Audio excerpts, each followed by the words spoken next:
Latest updates ఎప్పటికప్పుడు పొందడానికి big TV WhatsApp channel follow అవ్వండి. లింక్ డిస్క్రిప్షన్ లో ఉంది. శ్రీ మహాగణాధిపతయే నమః.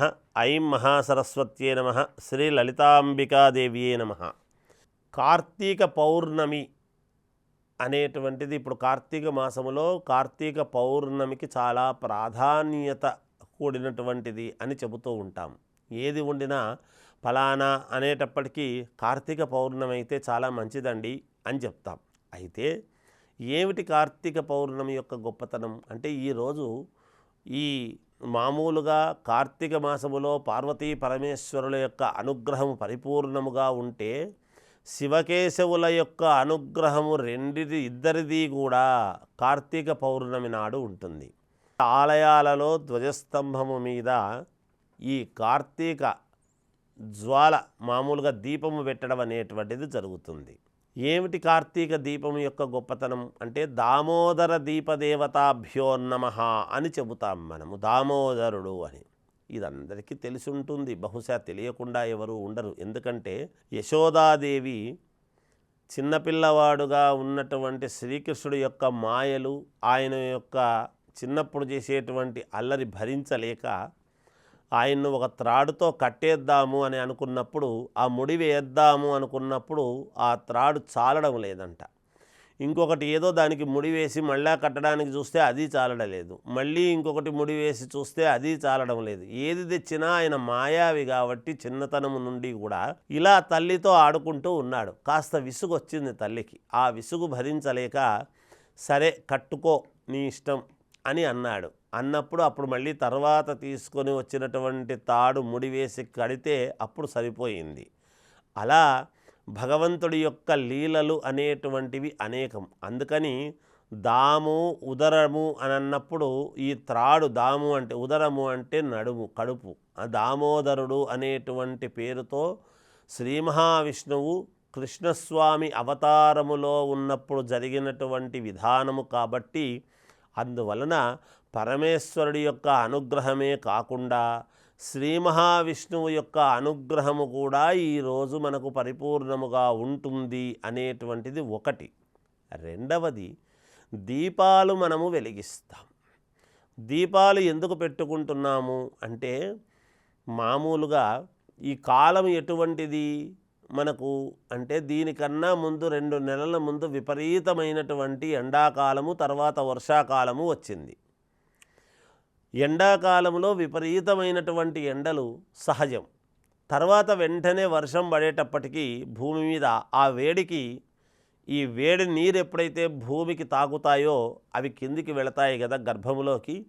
ఆ గర్భములోకి వేడి నీళ్లు పోయేటప్పటికీ లోపల ఉన్నటువంటి పురుగు పుట్ర ఇదంతా కూడా బయటికి రావటం అనేది జరుగుతుంది భూమిలో నుంచి.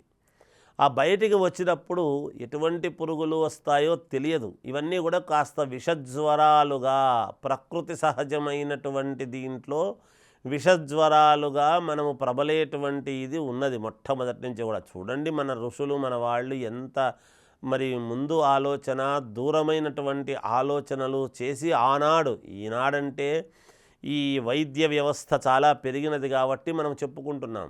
మరి పూర్వీకులు ఋషులు ఎంత, ఋషి దర్శనాత్ ఋషి అన్నాడు. దర్శనమాత్రముననే కళ్ళు మూసుకోగానే తెలిసిపోయేటువంటిదే ఋషి. అటువంటి ఋషులు తపశ్శక్తితో ముందు గ్రహించి ఈ నెయ్యి దీపము అనేటువంటిది ఎప్పుడైతే పెట్టడము జరిగిందో, ఆ నెయ్యి దీపము నుండి వచ్చినటువంటి పొగ అంతా కూడా విస్తరింపబడుతుందో ప్రకృతిలోకి, ఎటువంటి మనం ఇబ్బంది అయినా ఉండేటువంటి దాన్నైనా కూడా ఈ పొగ అంతా కూడా మనము పీల్చడం వలన, అలాగే పురుగు పుట్రలు అవి పీల్చడం వలన వాటికి ఇబ్బంది కలగటము, మనకు మేలు జరగటము, 2 రకాల మేలు జరిగేటువంటి అవకాశాలు ఉన్నాయి. అంతేకాకుండా జంతువునాము నరజన్మ దుర్లభం అన్నాడు. మనము క్రిమి కీటకాదుల దగ్గర నుండి అయిపోయి పరమ పవిత్రమైనటువంటి మానవ జన్మకు వచ్చాం. మరి మానవ జన్మకంటూ వచ్చిన తర్వాత మనం చేయగలిగింది ఏమిటి అంటే, మన తర్వాత తరాల వాళ్లకు, మన ముందు వాళ్లకు మనం ఏమైతే చేసుకుని వచ్చామో వాటిని మరచిపోకూడదు కదా. ఈ దీపాలు కూడా ఎటువంటి దాంతో పెట్టేవాళ్ళు అంటే, బియ్యపు పిండి కాస్త గోధుమ పిండి కలిపి పిండితో తయారు చేసినటువంటి ప్రమిదలలో దీపము పెట్టేవాళ్ళు. ఈ దీపము వెలుగుతున్నప్పుడు కానీ దీపము చుట్టూ పురుగులు చేరటం అనేటువంటిది సర్వసాధారణం. ఏదో వెలుగుని ఎందుకు వస్తాయి దీపము చుట్టూ పురుగులు అంటే వెలుగుందని కాదు. పిండి పదార్థముతో చేయబడినటువంటి దీపము నెయ్యి ఎప్పుడైతే దానికి తాకుతుందో అవి తినడానికి పురుగులు వస్తాయి. అందువలన అలా పురుగులకు వాటికి కూడా మనం అదే పనిగా ఏదో వేస్తే తినవవి. అటువంటి సందర్భాలలో కొన్ని పురుగులు పుట్రా కూడా తినటానికి అవకాశం ఏర్పడుతుంది. వాటికి ఆహారము పెట్టడం వలన మనము ఆ జీవితాన్ని అంతా కూడా దాటి ఇక్కడికి వచ్చాము కాబట్టి మనకు ఇవాళ మేలు జరుగుతుంది అనేటువంటిది ఉన్నది శాస్త్రములో. అందుకని మనము కార్తీక పౌర్ణమి అనేటువంటి రోజు మనము ఈ దీపాలు పెట్టుకోవడం జరుగుతున్నది. రోజు పెడతాము దీపాలు, కానీ ఆ రోజు విశేషముగా కార్తీక దీపం అనేటువంటి పేరుతో చేసుకుంటాము ఒకటి. ఇక రెండవది 365 ఒత్తులు అనేటువంటివి మనము వెలిగిస్తాం. మనవి మన సంవత్సరానికి 365 రోజులు.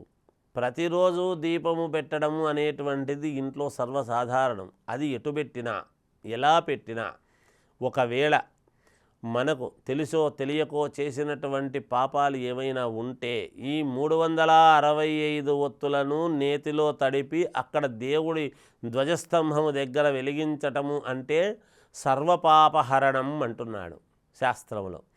అందువలన 365 ఒత్తులను వెలిగించేటువంటి విధానము అది ఒకటి. ఇలా ఇంకొకటి కూడా ఏమిటి అంటే నిండు పౌర్ణమి మాతృకారకుడు మనఃకారకుడు.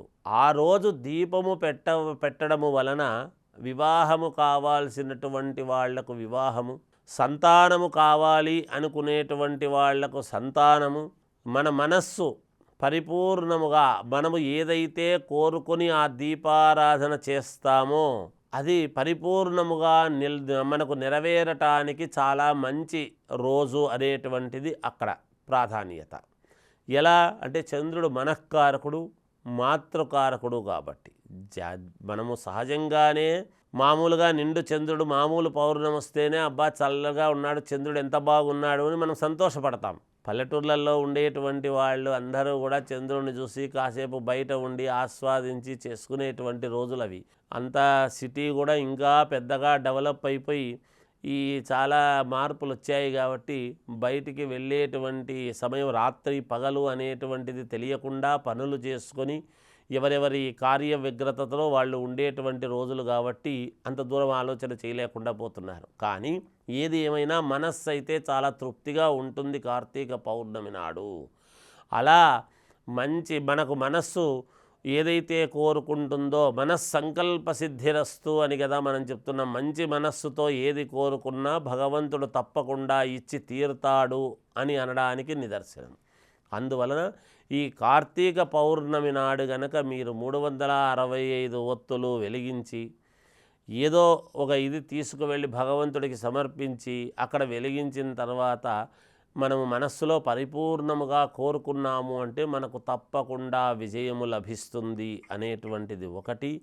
పూర్వము దేవాలయాలన్నీ కూడా గుట్టల మీద కొండల మీద ఉండేటివి. ఆ గుట్ట మీద కొండ మీద ఉండేటువంటి దేవాలయంలో ధ్వజస్తంభము అనేటువంటి దాని మీద ఈ దీపము కార్తీక దీపం అనేది పెట్టేవాళ్ళు. ఊరిలో ఉండేటువంటి గ్రామ ప్రజలందరూ కూడా దీపము దృష్ట్వా దీపాన్ని చూసి ఆ జ్వాలను చూసి నమస్కారం చేసుకునేటువంటి వాళ్ళు నిన్నారు. ఇవాళ అరుణాచలము క్షేత్రములో జరుగుతూ ఉన్నది అదే దీపము చూడటము. అలాగే అయ్యప్ప మకర జ్యోతి అన్నా దానికోవకు చెందినటువంటిదే. అందువలన ఎప్పుడూ కూడా దేవుడు కొండల గుట్టల మీద ఉండటం అనేటువంటిది శ్రేయస్కరం. ఎందుకు ఉదయాన్నే మనము ఇంటి దగ్గరనే చెప్పులు వదిలి ఉత్త కాళ్లతో మనము దేవుడి దగ్గరికి వెళ్ళటం కొండ మీదికి అనేది ఉండింది. అప్పుడు చిన్న చిన్న రాళ్ళు అవి ఇవి కుచ్చుకుంటూ రక్త ప్రసరణ అనేటువంటిది జరుగుతుంది. ఇవాళ అదే పనిగా డాక్టర్లు చెబితే ముళ్ళుల చెప్పులు వేసుకొని తిరుగుతున్నారు. ఇవన్నీ ఉండేటివి కాదు మరి ఆనాడు. అందువలన ఏది ఏమైనా అందరూ కూడా ఈ కార్తీక పౌర్ణమి సందర్భముగా ఒక సత్యనారాయణ స్వామి వ్రతము చేసుకున్న, ఒక దీపం పెట్టుకున్న, దీపం పెట్టుకునేటువంటి వాళ్లకు సహకరించిన, ఆ దీపాన్ని చూసిన, స్మరించిన పరమ పుణ్యప్రదమైనటువంటి రోజు కాబట్టి మీ శక్తి అనుసారము దైవానుగ్రహంలో పాల్గొని అందరికీ కూడా మేలు జరగాలి అని నేను కోరుకుంటూ జయోస్తు. For more videos like this, subscribe Big TV channel.